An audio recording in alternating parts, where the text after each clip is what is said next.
CPNUML सांसद वासुदेव घिमिरे ने कहा है कि नेपाल में क्रिप्टो करेंसी ट्रेडिंग को वैध किया जाना चाहिए।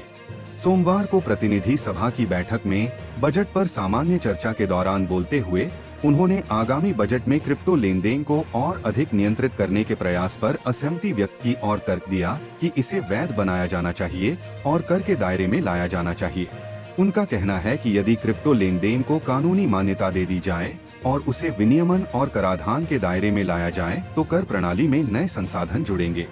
अमेरिका, जापान, भारत और ऑस्ट्रेलिया सहित 50 से अधिक देशों में क्रिप्टो लेन देन को विनियमन के साथ कानूनी रूप से मान्यता दिए जाने का उदाहरण देते हुए सांसद घिमिरे ने कहा कि इसे नेपाल में भी वैध किया जाना चाहिए और कर के दायरे में लाया जाना चाहिए।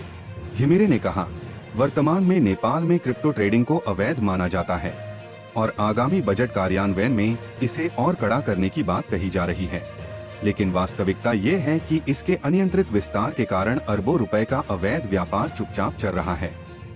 उन्होंने कहा कि ऐसे लेन देन पर कोई कर नहीं है जिसे राज्य नियंत्रित नहीं कर सकता है। उन्होंने कहा, इसमें कोई पारदर्शिता नहीं है, लेकिन अंतर्राष्ट्रीय अभ्यास को देखें तो America, Japan, Germany, Singapore, Bharat, Britain और ऑस्ट्रेलिया सहित 50 से अधिक देशों ने विनियमन सहित क्रिप्टो लेन देन को कानूनी मान्यता दी है। उन्होंने कहा कि यदि क्रिप्टो लेन देन को वैध कर दिया जाए तो अवैध लेन देन को नियंत्रण में लाया जा सकता है। उन्होंने कहा कि नेपाल भी डिजिटल अर्थव्यवस्था की यात्रा में एक छलांग आगे ले सकता है। सांसद घिमिरे ने टिप्पणी की कि सीमा शुल्क भ्रष्टाचार का मुख्य स्रोत है और दावा किया कि जब तक सीमा शुल्क में सुशासन नहीं होगा तब तक राजस्व लक्ष्य हासिल नहीं किया जा सकता।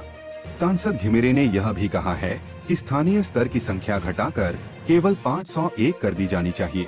उन्होंने तर्क दिया कि ऐसा करने से वार्षिक व्यय में लगभग 30 अरब रुपए की कमी आएगी।